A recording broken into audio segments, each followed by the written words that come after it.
প্রতিবেদন লিখন। সংবাদ প্রতিবেদন লেখার কৌশল। শিরোনাম ছাড়া সংবাদ প্রতিবেদন হয় না। এটা খুবই গুরুত্বপূর্ণ। খবরের একটি সংক্ষিপ্ত বিষয়বস্তু শিরোনামে প্রকাশ পায়। শিরোনাম দেখেই পাঠক সিদ্ধান্ত নেন খবরটি তিনি পড়বেন কিনা। প্রতিবেদকের নাম বা পদবি, প্রতিবেদন তৈরির স্থান ও ঘটনার একটা সংক্ষিপ্ত বিষয়বস্তু নিয়ে শুরু হয় সংবাদ প্রতিবেদন। এটা ২-৩ লাইনের মধ্যে শেষ হয়ে থাকে। এর পরের অংশে বিস্তারিত বর্ণনা লিখতে হয়। সংবাদ প্রতিবেদন লেখার সুবিধা হলো এতে শুধু শিরোনাম লিখেই সরাসরি মূল লেখায় চলে যাওয়া যায়। এ ধরনের প্রতিবেদন লিখতে গিয়ে সম্পাদকের নিকট আনুষ্ঠানিক পত্র কিংবা খাম আঁকার প্রয়োজন নেই। প্রশ্নে সংবাদপত্র বা প্রতিবেদকের নাম থাকলে সেটা অনুসরণ করতে হবে, আর তা না থাকলে ক, খ ইত্যাদি নাম ও ঠিকানা ব্যবহার করা বাঞ্ছনীয়। প্রতিবেদন। প্রতিবেদন বলতে কোনো নির্দিষ্ট বিষয় সম্পর্কে প্রয়োজনীয় তথ্যানুসন্ধান ভিত্তিক বিবরণী বোঝায়।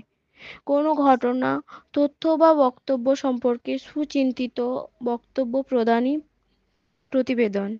প্রতিবেদন কথাটি ইংরেজি রিপোর্ট কথাটির বাংলা পারিভাষিক শব্দ, তবে প্রতিবেদন কথাটির পাশাপাশি ইংরেজি রিপোর্ট শব্দটিও বাংলা ভাষায় প্রচলিত আছে। প্রতিবেদন রচনাকারীকে বলা হয় প্রতিবেদক। সাধারণত প্রতিবেদকের দায়িত্ব হলো কোনো বিষয়ে তথ্য, উপায়, সিদ্ধান্ত, ফলাফল ইত্যাদি খুঁটিনাটি অনুসন্ধানের পর বিবরণী তৈরি করে কোনো ব্যক্তি, প্রতিষ্ঠান বা কোনো কর্তৃপক্ষের বিবেচনার জন্য পেশ করা। প্রতিবেদনে বিশেষ বিষয় উম, বিশেষ বিষয় বা কাজের বিশ্লেষণী বর্ণনা প্রকাশ পায়। প্রতিবেদনে কাজের নির্দেশ, পরামর্শ, সিদ্ধান্ত ইত্যাদি সম্পর্কেও মন্তব্য করা হয়। প্রতিবেদন বিশেষ কৌশল বা পদ্ধতি অবলম্বনে রচিত বিবৃত বা বিবরণী বোঝায়। তথ্যগত ও সত্যনিষ্ঠ বিবরণী হলো প্রতিবেদন। প্রতিবেদন হলো কয়েকটি সুসংগঠিত তথ্যগত বিবৃতি যা কোনো বক্তব্য সম্বন্ধে সংক্ষিপ্ত অথচ সঠিক বর্ণনা বিশেষ। একে যথেষ্ট সতর্কতা, পর্যবেক্ষণ, পর্যালোচনা, গবেষণা ও বিচার বিশ্লেষণের পর তৈরি করতে হয়। প্রতিবেদনের মাধ্যমে কোনো বিষয় পুনঃ উপস্থাপন করা হয়ে থাকে। প্রতিবেদনের উদ্দেশ্য।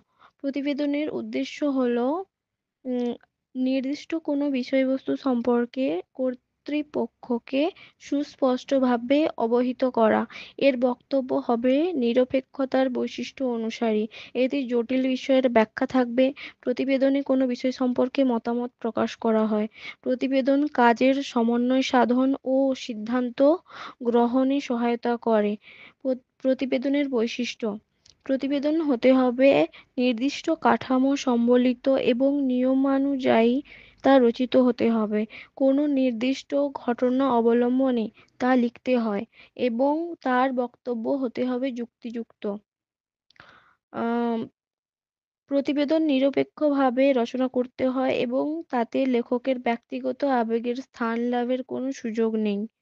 প্রতিবেদনের বক্তব্যের সমাপ্তি ঘটবে উপসংহার ও সুপারিশের মাধ্যমে। প্রতিবেদন রচনার অনুসরণীয় বৈশিষ্ট্যগুলো: সুনির্দিষ্ট কাঠামো।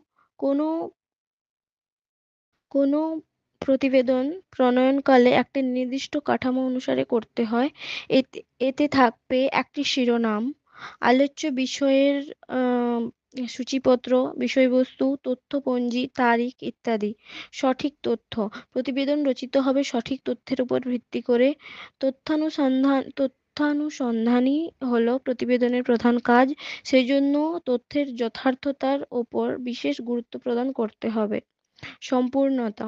প্রতিবেদনে যেসব তথ্য পরিবেশিত হবে তা হতে হবে নির্ভুল ও নির্ভরযোগ্য। স্পষ্টতা। প্রতিবেদনের বক্তব্যের মধ্যে স্পষ্টতা থাকবে যাতে বক্তব্য বিষয় সম্পর্কে সুস্পষ্ট ধারণা লাভ সহজ হয়। সংক্ষিপ্ততা। প্রতিবেদন হবে বাহুল্যবর্জিত। বক্তব্য হবে সুনির্বাচিত এবং কোনো অনাবশ্যক বক্তব্য সংযোজিত হতে পারে না। সুন্দর উপস্থাপনা। প্রতিবেদনের উপস্থাপন হবে আকর্ষণীয়, এর বক্তব্য সহজ সরল ভাষায় প্রকাশ পায়। সুপারিশ। প্রতিবেদনের উপসংহারে সুপারিশ সংযোজন করতে হবে যাতে উপযুক্ত কর্তৃপক্ষ সমস্যা সম্পর্কে সিদ্ধান্ত গ্রহণ করতে পারেন।